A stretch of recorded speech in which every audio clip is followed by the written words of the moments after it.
Welcome to Blinky Studio, or whatever.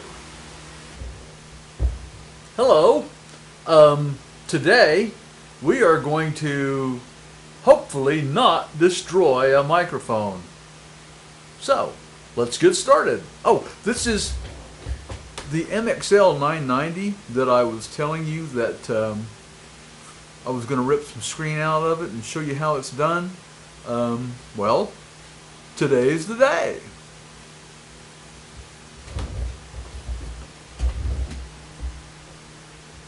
The first thing we're going to do is get the thing apart. And of course, you know, these, it has the little mic clip thing that, you know, this is part of one type of mount.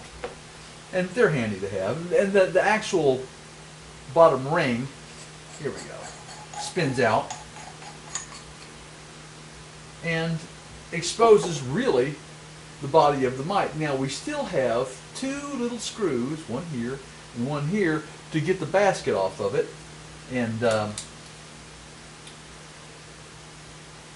that's not too horribly difficult to do.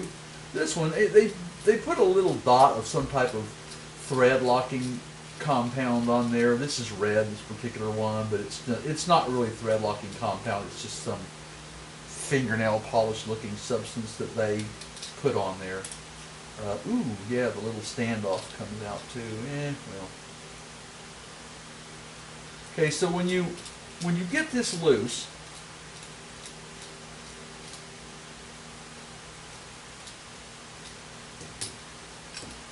there we go. The whole diaphragm and everything comes out, and of course there are these two little standoffs that oh, well, that one's still in there. Yeah, they're still in there. Well, hopefully, I thought maybe they were going to fall out, but apparently they're glued, or they're a tension fit that'll, yeah, anyway, it seems to be staying in for right now, so I'm not going to mess with it. And hopefully it will, and then one fell out. Okay, we'll figure this out. In any case, I've done it once before, so I know I can do it once again.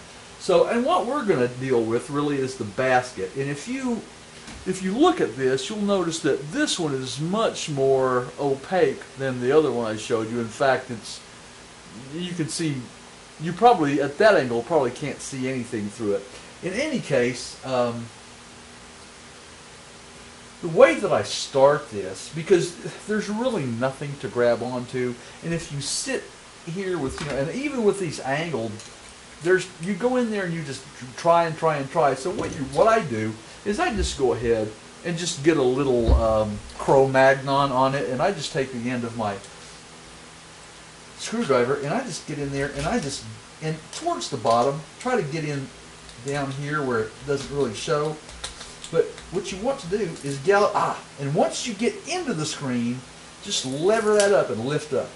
Now see, in this case, some of that, and it's soldered, but some of that came right up. And once I get that, then I get in here, and I like, of course, I don't know where you find these, but these are some old Proto duckbill pliers that I've had forever. And I just get in there, and I just kind of start twisting it around, and ripping, and ouch. And hopefully, it won't take, okay, and one side of it, and what you'll notice is, it's, of course, because it has this band across the top of the basket, you may have to take it, may come out one side at a time, which in fact is exactly what it's doing this time. It left me a little, and you'll have little long pieces of wire, and when you dump this stuff, dump it away from the, from the electronics. Try not to, create any potential shorts if you can help it.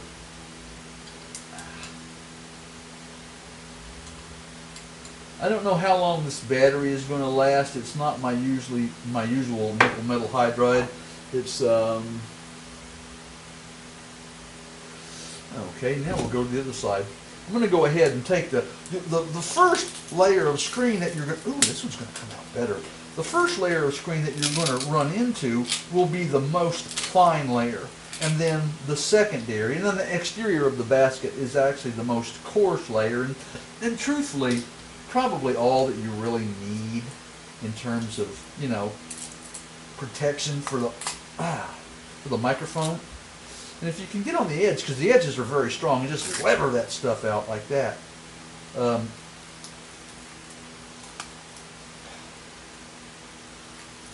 course. And or just twisting it and pulling also kind of works. And like I said, you will you'll get some little. You'll have to give it a haircut afterwards, but it's not too bad. And since, you know, and if it takes a little extra time because of that, it's still well worth doing the mod. Ah, there's a piece. Oh, it has a uvula. Didn't know it was a female. Okay, now, and so of course, now if you look at that, you can probably see the difference between the side I've done and the side I've not. So, and that, I don't know what that took. What, a couple of minutes probably. So we'll go in here and just again start at the bottom. Just, get where you can see me. Start at the bottom. Just kind of, and once you get into that screen and get to where you can lift up on it, do so and pull it away from the other layers of screen that are below it. And what you'll notice is it starts pulling away from the solder joint at the bottom pretty easily. And once you can get under the bottom, you've really kind of got it beat. And I go around and get the whole bottom loose. Oh, look, hey, I got both. Well, you know what? I got. Okay, I'm not going to take those out both at the same time because it would be too hard to pull, and I wouldn't get it out of there, and I would probably hurt myself, which happens more easily these days. But yeah, complaining doesn't help. Let's see. Oh man, I have screen coming out. Well, okay. Looks like we're just gonna the lower piece of screen is cooperating wonderfully on that side. Now that's one thing you'll have to watch. Now you see, if you can see this, I bent that basket just a little bit, but you can. Well, I'm going to get the screen out first, and then I'm going to bend that back where it was, and that's not too difficult to do. They're pretty strong, but these support ribs, you can bend those, and if you put a death grip on the outside of it, you can bend up this basket, and as long as you straighten it back up enough that you can get the diaphragm inside, it's not really going to hurt anything.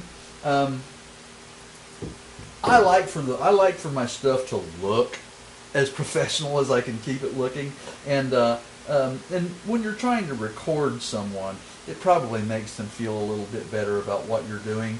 I wouldn't stress over that too much, but it's something to think about. And, you know, why wreck your gear more than you have to? We are trying to improve it, after all, not, you know, ruin it. So, come on. Well, that was part of my haircut. So what we're doing now is I'm just going in there, and I'm just grabbing all the little threads and, you know, pieces. You know, well, they're not threads, they're pieces of screen, but, you know, individual wires that are sticking out where that just wanted to stay with the solder joint rather than come with the screen. And then and then you can, now, stick your finger in there, but be careful because these things will stick in to you. But what you'll notice is you can feel wires that you can't see. Now, once you've felt where they are, you can hit them with the pliers, and which is, of course, what I always do. Oh, that came out very good. So, now we have the finished basket. So, you'll notice that the MXL is usually intended to go, almost always a mic manufacturer will put their logo on the face of the microphone. So you want to be sure to put, this is the back of the capsule, this is the face of it, and you want to be sure to put the face of the capsule in the same area as, or on the same side as the face of the diaphragm. I don't know if I said that well, but I certainly tried. And let's see here. Okay, this one still. Now what I need to do, now this one, see this one stayed on because I didn't take the screw out of it, and I pulled the screw out of this one because it's been a while since I did the other mic and I just didn't know any better. But that's okay, it's all fixable, I hope.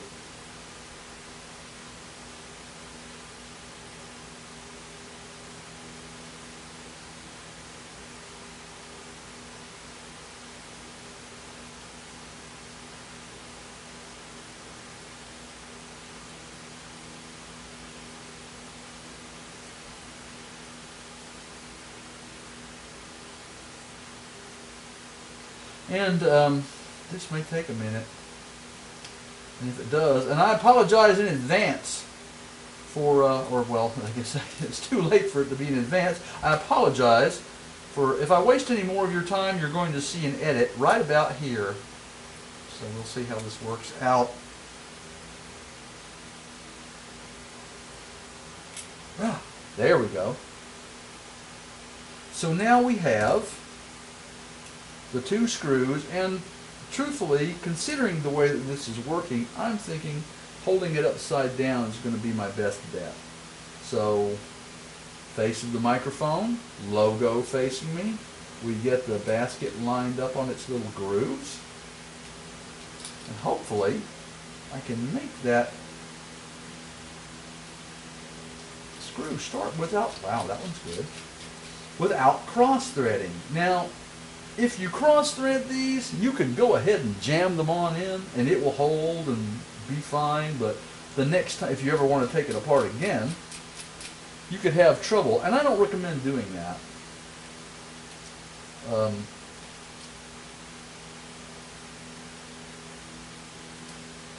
Recording isn't as inexpensive when you spend a lot of time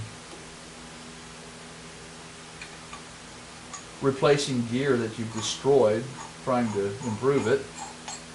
And then we pop that. Get it nice and tight. You don't want any rattles in your mic. Get your mount sleeves back on there. And now we have another liberated microphone. Not bad, huh? And hey, nice short video too.